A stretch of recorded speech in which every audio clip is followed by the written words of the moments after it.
And we are live. Hello, foul players, and welcome back to OWL by the Numbers, keeping you updated and in the know for all things Fantasy Overwatch League.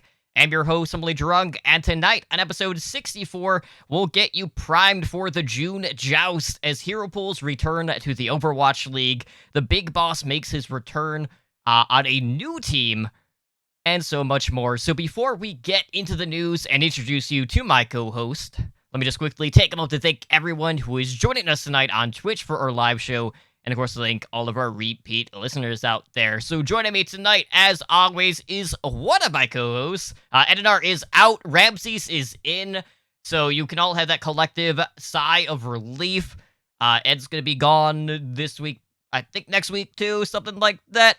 So, you don't have to listen to the well, that's just how it is, right? Like so I'm not expecting I picked it. I'm not expecting any angry emails or anything like that. Less bullishness, all of that stuff. But Ramses, good to have you back. And we've had a few shakeups here as of late. Obviously, pick'ems kind of across the board, kind of flip-flopped a little bit there. I made a run because I did select Dallas Fuel to win the May Melee, which they did. Plebes did not go that direction. I think he was back in the Hunters. And here I was, fourth place for a while. And then, bam, first place. Here we go. Back on top. Well, I shouldn't say back on top because that was the first time I've been leading because Plebes has had like 8+ points over literally everyone.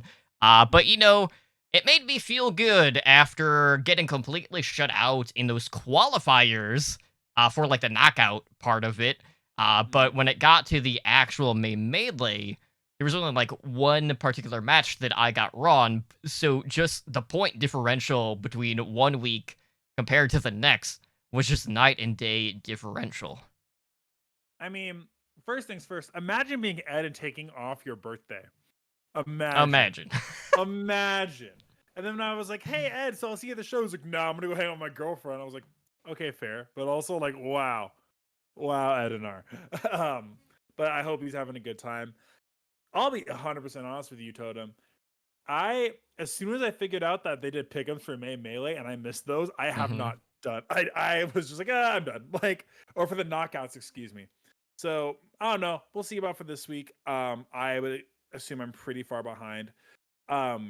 Looking at our actual, looking at our draft royales that we're working with, I think the only one I'm leading in is our budget league. I know between our host, when I think I'm third, unfortunately, has not been as fruitful as I would have hoped. But it's a fresh stage, a new start, lots of stuff changing, not only with just new games, but also a complete different set of maps and heroes. I'm interested to see what happens over the next couple weeks. Yeah, and with always, we can expect to see new heroes enter the fold, whether it is map specific or even just map type specific. But we'll get into that in just a little bit. So we do actually have a decent amount of news this week. Because we've had a couple of weeks off because of the May Melee. We do have the Philadelphia Fusion officially add in Hotba and Toby to their roster for the remainder of the season, and they were kind of like on like that trial contract. I can't remember. I think it was like a 30-day contract, if I'm not mistaken. Yeah. So they basically got signed for the rest of the season. Obviously, they got signed initially due to the visa issues that the Fusion were dealing with and are still dealing with. And these guys have both been in the league since the inaugural season. Hotba is basically one of the 4 original members still on this team at this point from that inaugural season Fusion roster. And, you're looking at the fantasy perspective on both of these players. And Hotba, man, Hotba has really been one of the bigger surprises for me personally, because coming into the June Joust right now, he's 75 cost, which is not necessarily at the very high end for the tank position, but it's still up there. But he's been averaging 114.6 points per game, which is absolutely massive. And then you have Toby, who currently costs 61, and he's been averaging 90.1, which for supports isn't the greatest, but the main support compared to flex support point differential per game. Like, even for a main support, though, that is a very high number. So these are both players who have been put in the work. And, we were expecting, because the visa issues aren't going to get resolved anytime soon. So there's no sense in having anyone play on Pain. You're going to brain Hoppa. You're going to keep Toby in for the foreseeable future. And, the Fusion, they've shown very good success so far. They haven't necessarily taken it all into playoffs as of yet. But I think the overall concern of whether or not there is going to be this synergy involved with this team due to the recent turnaround with the new signings has kind of been a thing of the past at this point. We've pushed past that point where now a lot of people are looking at Philadelphia as probably the strong number 2 team coming out of APAC this season. Yeah, and it's kind of the thing where it hadn't even occurred to me that oh yeah, they probably only signed these guys to 30-day contracts. But it's super great to see these guys in it for the long term for this season. They've been playing at a really good level. I don't think Toby's missed a step. He's been good, I think, for his entire time. Hotba looking great with Mono. Something we didn't see this kind of play with them in New York, which is super funny to me. And New York has had multiple coaches in that time, but still, it's a little sus. At any rate, though, these guys are still doing really well. I think we saw Hoppa go from being one of our budget picks week 2 to now he's a top 5, top 6 tank option. And Toby is still up there. 90 points is still really respectable. It's not what you want, but it's still a solid score. The takeaway from this that those guys, at least for this stage, are still solid plays. Shockwave, Poco, Funny Astro, I would not bet on playing them until maybe Summer Showdown. They say that then the Fusion have been saying that they're close to getting those guys into the country, but who knows what that actually means. Right. Yeah, because I know, even Boston was talking about Fusions and their other off-take. I can't remember the guy's name. Gil Boosie. Yeah. Gil Boosie's in Boston now already. Yeah, so it's they've got that situated, but I still feel like that midway point of the season is probably going to be the best case scenario for a lot of situations here when it comes to dealing with acquiring those pieces in particular. Outside of that, we also got some movements for the Paris Eternal, who have mutually parted ways with Neptuno. So they've gone out and brought in another EU contenders veteran main support in Dredro, who had recently won the EU Season 1 for April with New Kings earlier this month. And, this is someone who has been on Academy teams in the past. I know he had played for both Uprising Academy as well as Montreal Rebellion when that was the thing. That was kind of before all, well, I shouldn't say all, but 90% of the Academy teams kind of dissolved at that point in time. But fantasy note-wise, Dredro is currently not listed on draft buff right now, so he's not somebody who could go out and pick up off the waivers or even slot him into your draft royale lineups as of yet. It's probably going to be another week before that can happen. And, Neptuno is another one of those players who I would say had middling success. I think for me, though, the big takeaway is Neptuno was kind of the longest tenured player, at least from the Overwatch League perspective, on this team. So I want to see how that is going to change the dynamic of the Eternal moving forward. But having someone who has been around the EU scene for a very extensive amount of time, I don't think it's a huge step back or any type of step back, really, when you're just breeding in Dredro in this case. No, I agree with you. I think Paris I don't think this move is a down or a loss for Paris at all. If anything, it might be a slight upgrade. I do wonder. I'm not as familiar with his hero pool, and I'm not as familiar with just his style of play. But I think he'll be a good budget option next week, maybe this week if they happen to get him in before games start. But this doesn't move the needle for Paris either way. This doesn't make them into all of a sudden a mid-table team. Right. So the only other sign-in that we have, and this one has been a very big talking point amongst the community, is the Dallas people have went out and they have picked up a hit scan player Someone who is very flash in the pan. So we have the big boss Pine coming back now with the Dallas Fuel, and Pine initially going back to the inaugural season was with the New York Excelsior.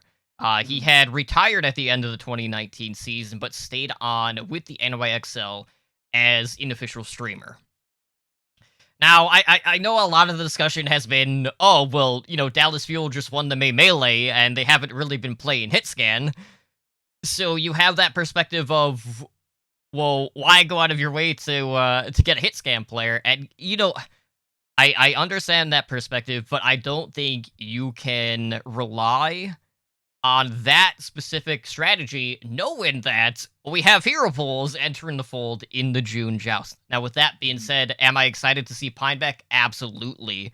But in regards to Fantasy Ramses, this isn't something that we are expecting to come into play probably for another tournament, perhaps, because he's... Same situation. Same thing, yeah. Yeah, I don't think you're seeing Pine till Summer Showdown, if that. We know that he's scrimming with the team still.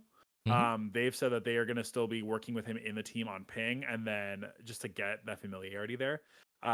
You saw people people want to throw the thing like, well, why are they grabbing Pine? There's so many other Korean contenders talents that are out there, like Pine washed, why? And it's like, they went off and they elaborated. Pine did trial for them this off season. They really liked him enough to bring him back for another trial, and Rush has really kind of put his neck out for the guy, has really stood up and said this is somebody who we're excited about. It's going to take a while for things to really get in a great spot with him, so be patient. I'm interested in the move. And I think also long term, this isn't somebody who's going to be your wholesale replacement for Xe. Right. I think, and granted, we as a fantasy owner and as just a league fan, you need to operate with the expectation that Xe is just not coming back this year, period. But this is someone who can fill in a couple of those heroes, and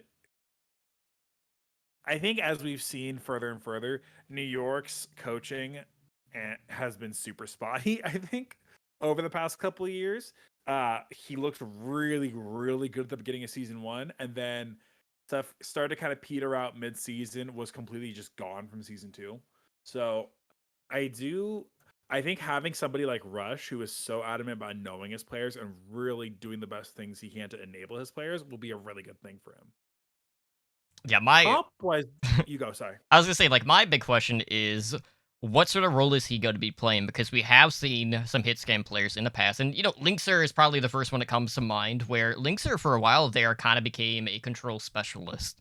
And everyone has seen the clips of Pine on Ilios, on the McCree. Everyone knows what he can do on Widowmaker, whether it's from the World Cup, just dismantling NA a couple of years ago, or what he's been able to do on something like Ruins. Are they going to ease him into that type of role? Or is he just going to be your everyday Hitscan player? Because I don't think Dallas is going to be a team that is going to have to heavily rely on that outside of the hero pools, I would say. Because, right now, obviously, Dallas is going to try to find something that works for them.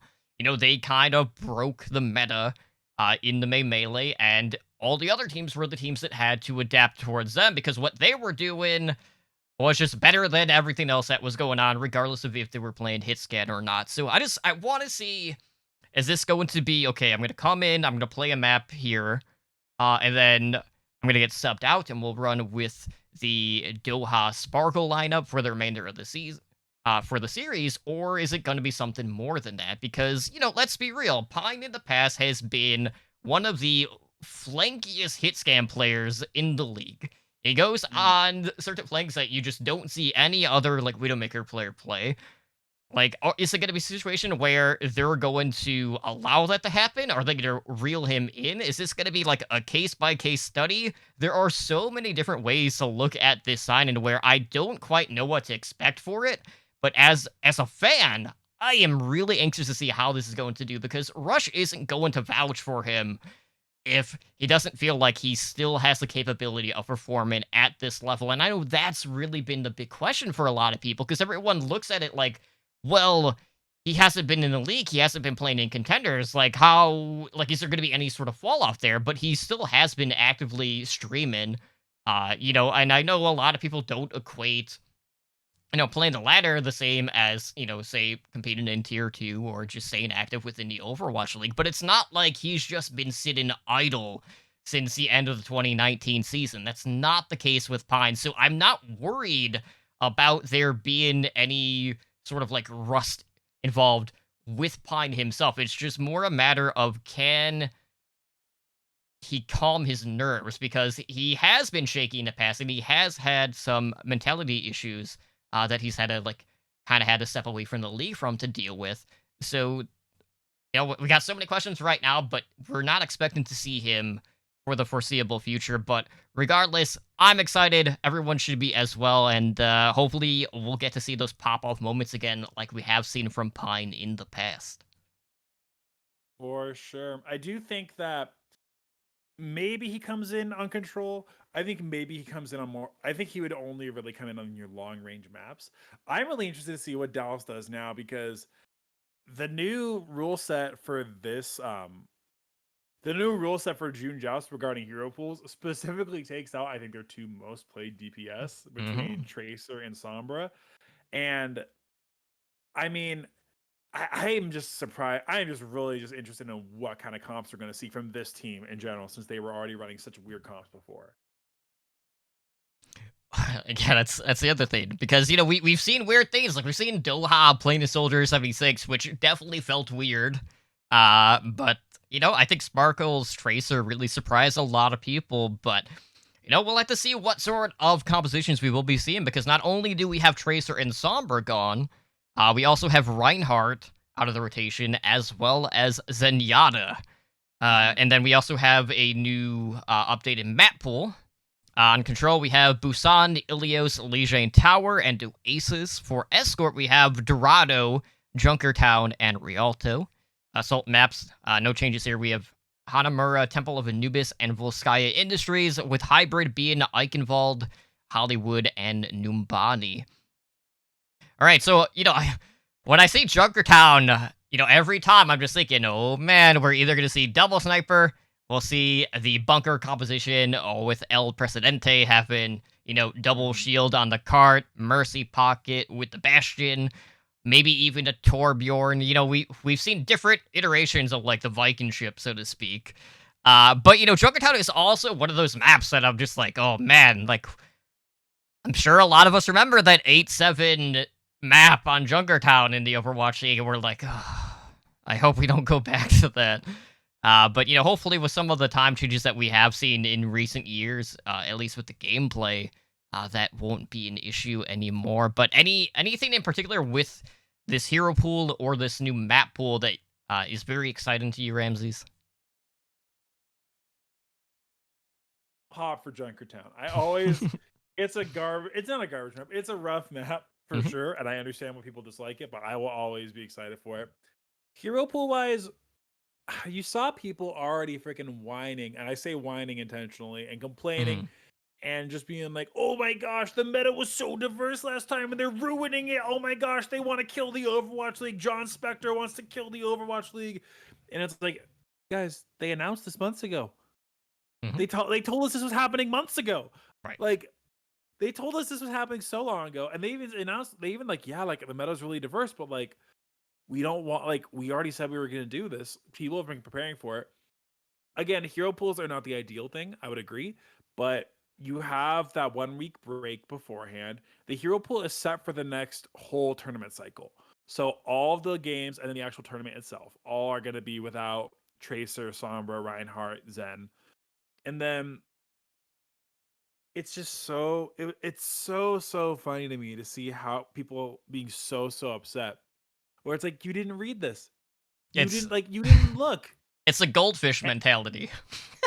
And then, like, yes, so we did have diverse comps. I agree. Like, you had like Double Bubble, you had Rush, you had a couple different things you saw people playing. But I don't know about you, Totem. By the end of the May Melee, to me, we started seeing a pretty consistent like lineup of heroes, maybe one or two switching out. Like, give it another week or so, like we were gonna find what is the best comp, and we were gonna run that one comp over and over. I mean, I might be wrong, but I thought like last season we had a similar thing too, where like we had a super diverse meta at the beginning because nobody knew what to play. We only knew like these three different comps are good. Mm-hmm.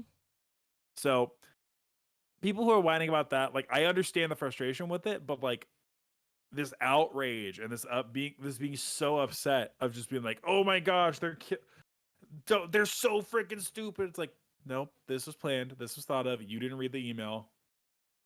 That's Well, your fault. what's like every time a meta arises, there is that lasting power until people get tired of it, right? Mm-hmm. So Mm-hmm. it's smart to have that sort of cycle where you're able to flip the switch, so to speak. Because, every once in a while, like, you'll have teams doing their own thing, and, primarily, recently, that's been the Dallas Fuel, who decided, okay, we're just going to play Sombra Tracer. I don't know what this is going to mean for them. It also hurts Dante quite extensively for the Outlaws. Yeah. Still good news for Ashe players. I'm sure Ashe is probably going to be seeing a ton of playtime in that regard.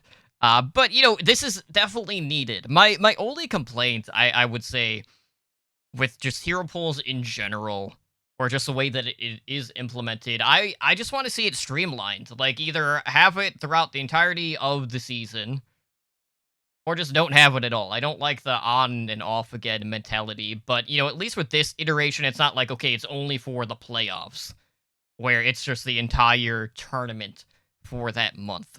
So the way that it was put in this time is actually a little bit better than what it has been in times past.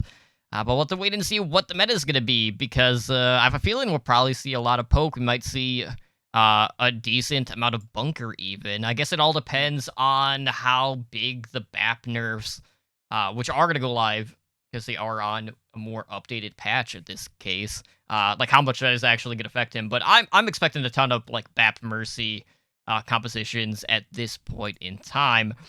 But let's look ahead, Ramses, because we're in a week 6 now at this point with the Overwatch League. We got some pretty enticing matches from a fantasy perspective. I was looking at the Outlaws matches this week, and they have the Florida Mayhem and the Atlanta Reign.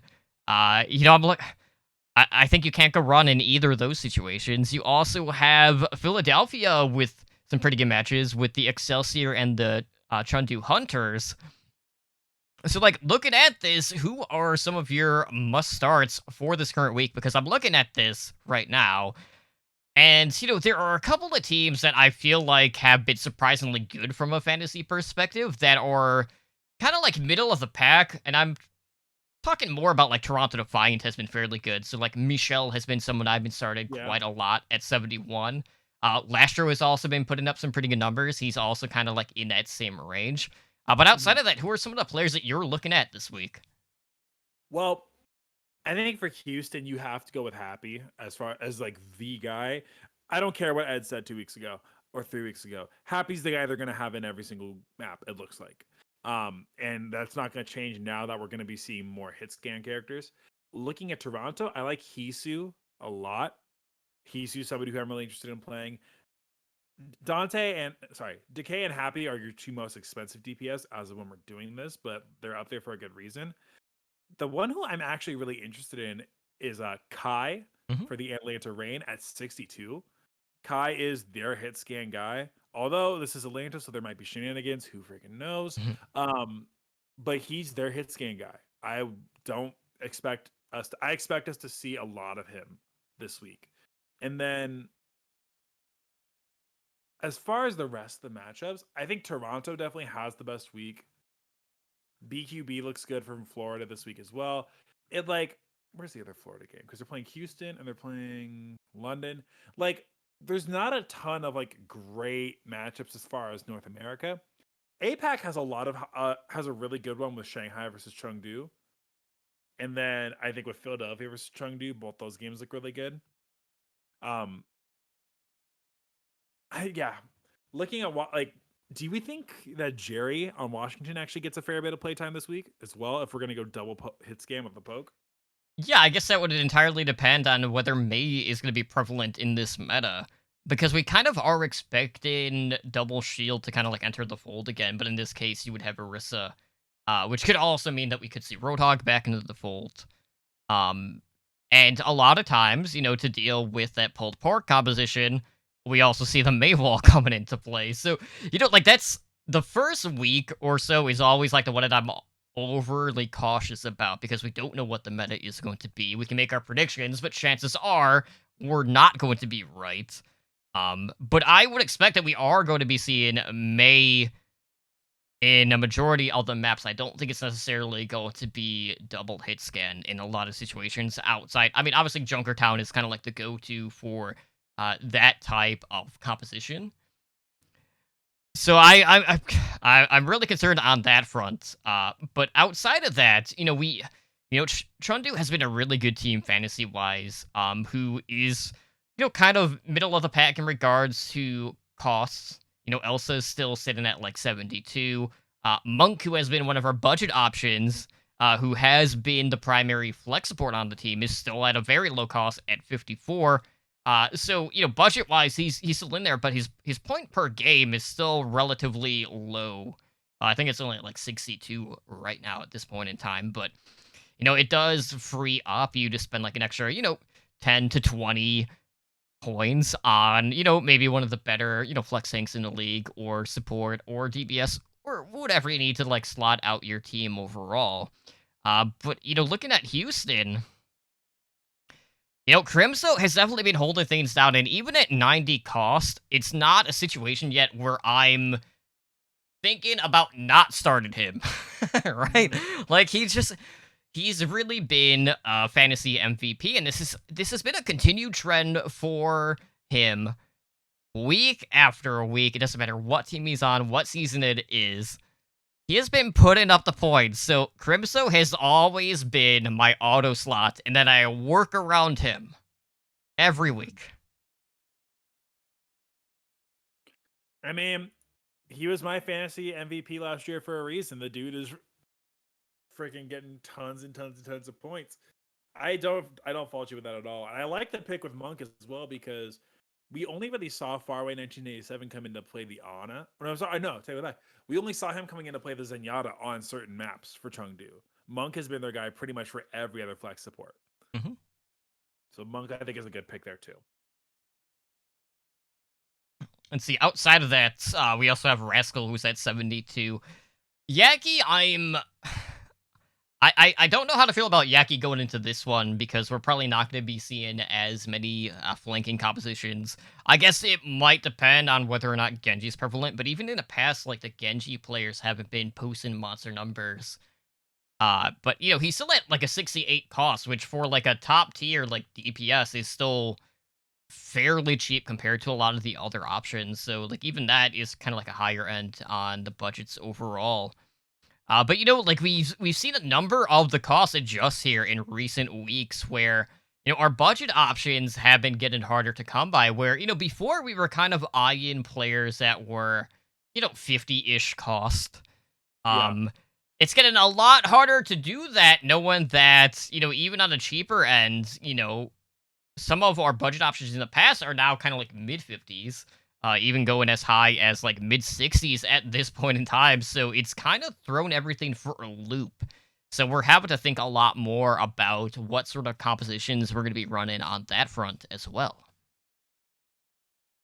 For sure. You and I were talking earlier, like, the only team that has any sort of budget presence right now is Guangzhou Charge. And I don't even feel, and they're not even that much of a budget. Like, Krong is 48 coins, Kariv is 52.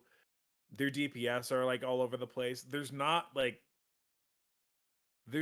one that's a real good budget like steal right now. Mm-hmm. Even people who should be on budget teams like Onigod, for example, Onigod's still 68. Like, you're still paying a decent amount for him.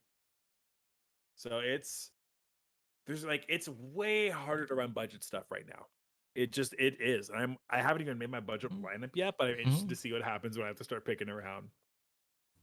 Yeah, I think for me right now, I'm still looking at like around the 60 cost mark to kind of like be the cutoff. And two of the DPS players that are like right in line with that, you're looking at Valentine from the Boston Uprising, who is averaging 94.2 points per game. And out of all the budget options I had listed, he's actually the highest point per game, with the next highest being like 30 below that in Hisu, who also costs one more. And I'm also looking at Lip, who is currently 60 for the Dragons, who is averaging 63 points per game. But still, like, we're not seeing a lot of like these secondary DPS really stepping up and challenging outside of like a few of the hit scan players in themselves. But I think Valentine has been a safer bet. Boston has looked better. They have had more stability on the back line as well.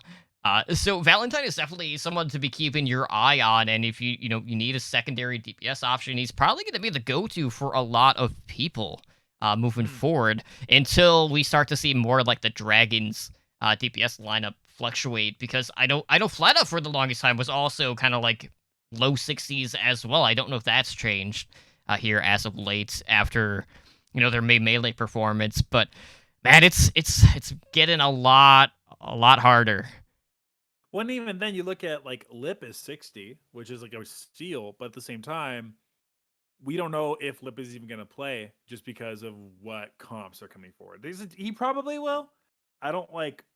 I wouldn't be like counting against him playing for sure, but this week is going to be rough just because we have no idea what actual meta is going to happen. We'll have a much better idea for week 2. Absolutely. So I can't wait for us to start someone only for them not to play. And then you're just going to be like shrugging our shoulders like, now we know. That's just the name of the game, unfortunately. I will say, so looking at this, Jerry is 42 coins. 42. So okay. If you're feeling risky, again, but like we're not even going to know. Like I'm prepared to start Jerry and then just get completely burned when Jerry doesn't play at all this week. Mm-hmm. We'll have to wait and see. I don't know. Like, I really want to see double hit skin kind of be the primary, just because we would be seeing a ton of Jerry. Unfortunately for Assassin, that means he's kind of like on the outside looking in. Because that Assassin Decay lineup was definitely the one I was more intrigued by personally. Yeah. That one seemed to be a little bit stronger, or at least a little bit more consistent. Mm-hmm. Now, looking at the week ahead, we do have some pretty interesting matches. I did want to highlight 3 of them in particular. So at Saturday, looking at APAC at 3 a.m. Pacific time, we have the Shanghai Dragons going up against the Chengdu Hunters. And, like, we've kind of seen the storyline play out every season where these two teams play early. The Hunters absolutely destroy the Dragons. And then reality kind of sinks in after the fact. So are you expecting the Dragons to bounce back here after their performance in the May Melee?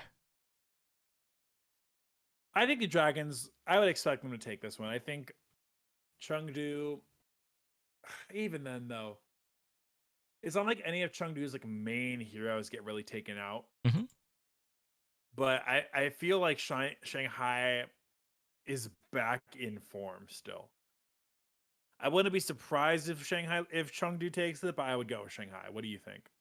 Yeah, I'm thinking the same thing. I think it's going to be closer than the last series that they played. I think in my predictions, I had it 3-1 in favor of the Dragons. I was trying to see if any of the odds are posted anywhere in any of the esports betting sites, just to see, like, how close they have them. Because, that's another thing. Like, we haven't even talked about this on any of the podcasts yet. The Overwatch League and Call of Duty League has kind of been, like, expanding sponsorships for the teams, which is kind of like allowing the opportunity for them to pursue not only like liquor companies, but gambling as well. So like I'm really curious if we're gonna start to see more esports betting open up here in the near future for the Overwatch League, because right now, just browsing the internet or even going to like your local sports book, for the most part, like esports doesn't really have a presence outside of like League of Legends. So I want to see if Overwatch League is ever going to get to that point where it is going to be more mainstream in that specific situation, because right now I'm not seeing anything on the sites that I would normally use on that front, which is a bit of a blow, but it is what it is. I think in the past we've used Bravada before, or not we've used it, but we've looked up odds on Bravada. I don't know. I also feel like that might. So for as much as like they probably want to get those sponsorships, it feels a little bit more of a natural fit for Call of Duty League. Right. So, and I know with how much they spent trying to market Overwatch to children, I think I understand why they're so late to get to the liquor licenses and the gambling licenses, but like it doesn't really match to me. It feels like it's out of theme. So we'll see. I mean, Washington Justice came out with their special beer, right? Hmm. I am still waiting for another team. I don't know.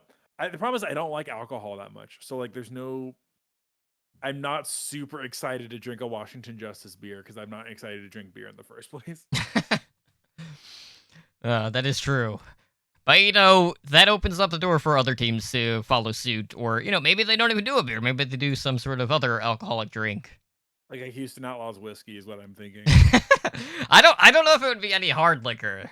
I think that's going to be more of a slippery slope in that regard. But outside of that, I get back on track here. On Saturday at 3 p.m. Pacific time, we have the Toronto Defiant going up against the Boston Uprising. So this is another curious one. These two teams have not played this season as of yet.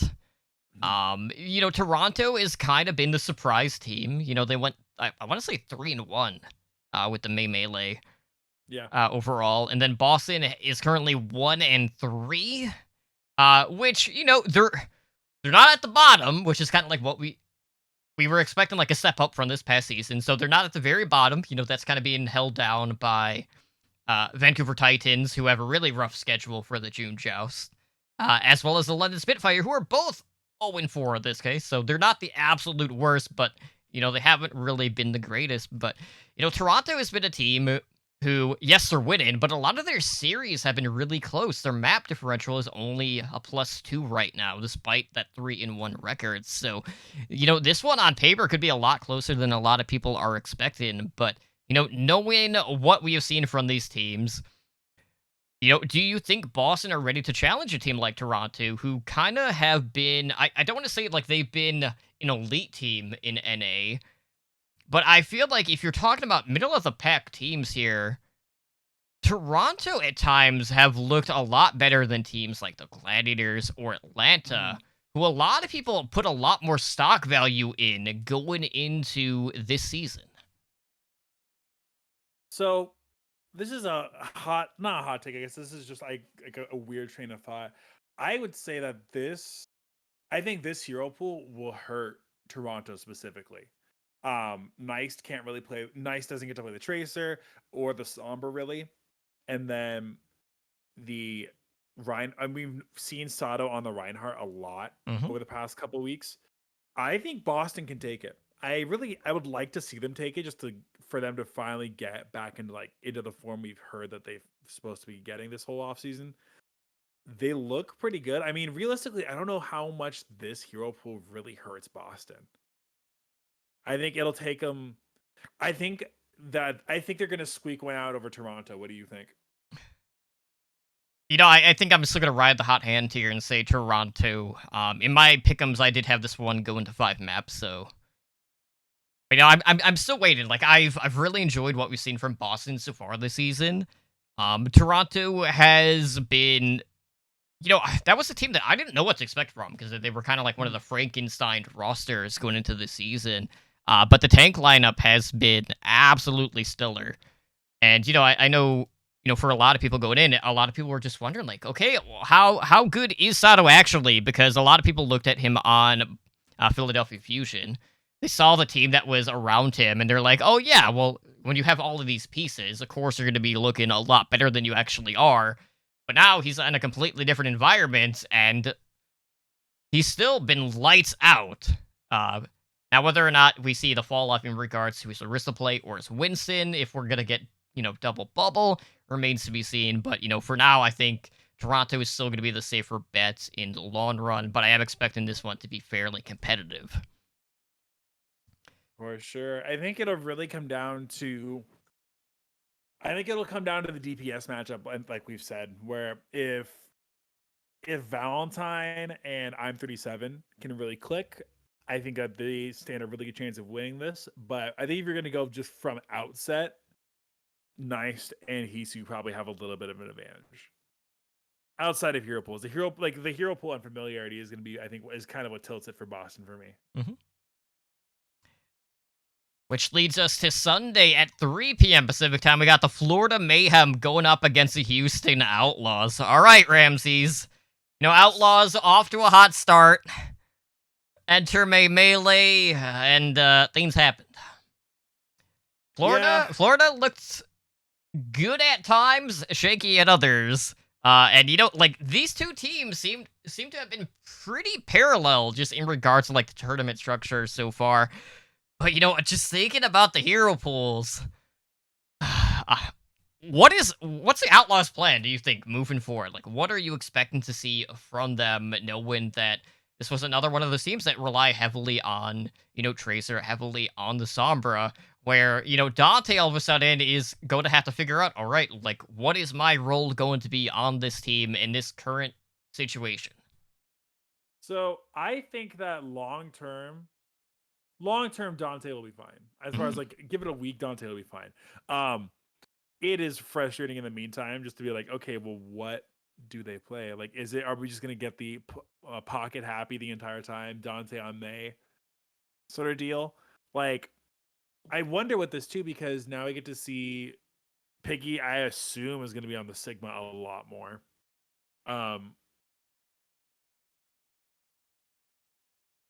I think what it comes down to for me is removing Tracer that much of a hindrance for Yaki. If Yaki's forced to play other heroes, is he just as impactful? Because I want to pick Houston, but Yaki is the reason why I don't think I can.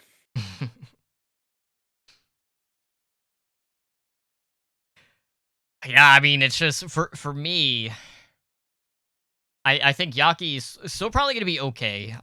We'll have to see whether or not Genji is going to be kind of the end-all be-all in this, but I'm not expecting it, especially if Bunker is going to be one of the go-to strats.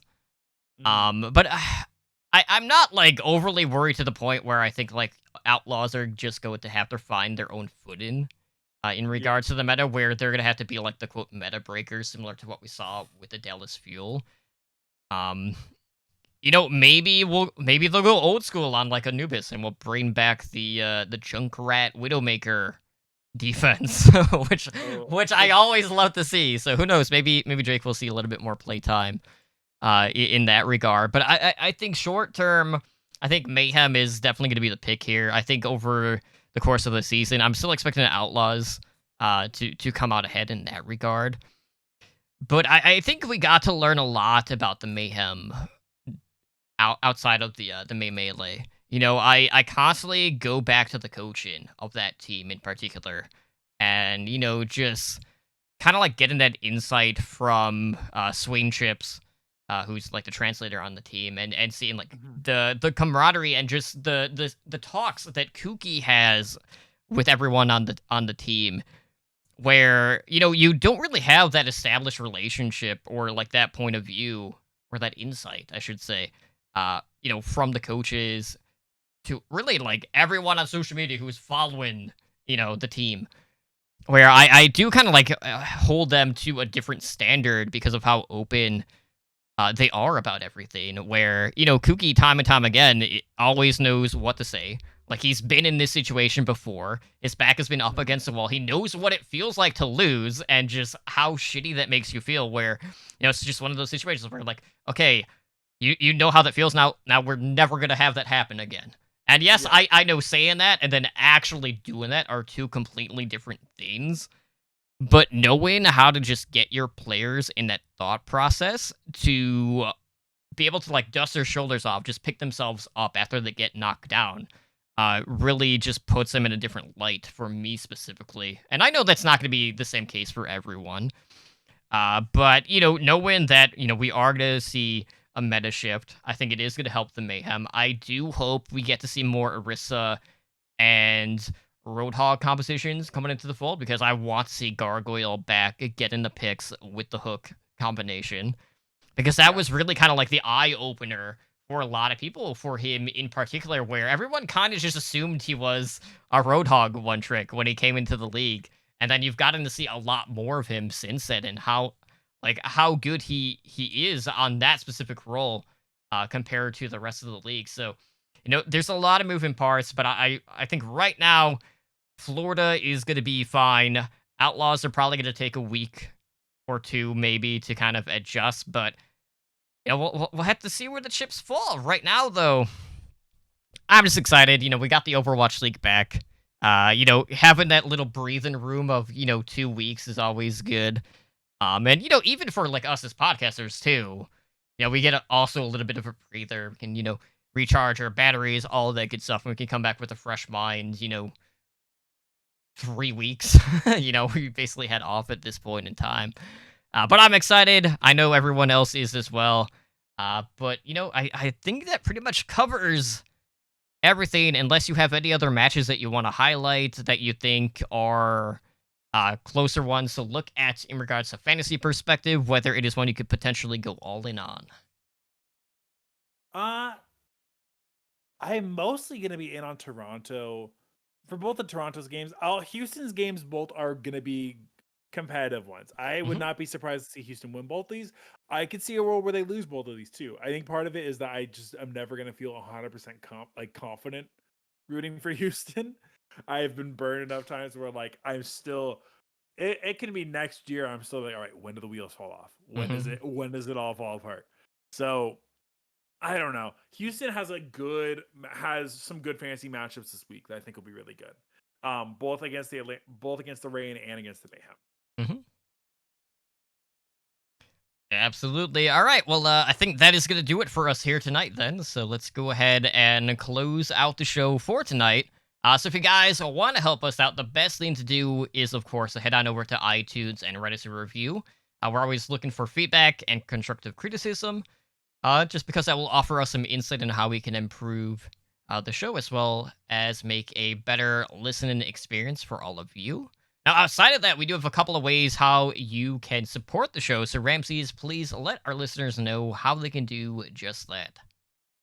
For sure. If you want to help, we invite you to show some additional support to our network via Patreon. Tiers start at just $1 a month, and all the information you need can be found at patreon.com/OWL network. Helps keep the lights on here. Plus, there's some really fun content there.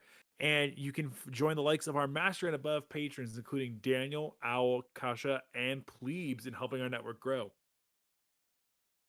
Right on, and I guess I'll take over for Ed since he's not here, and how you can contact our show. So you can email us at contact@owlnshow.com.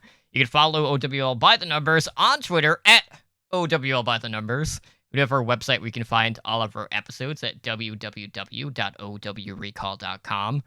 And all of our episodes are also available in video format over on our YouTube at youtube.com/Overwatch League Network.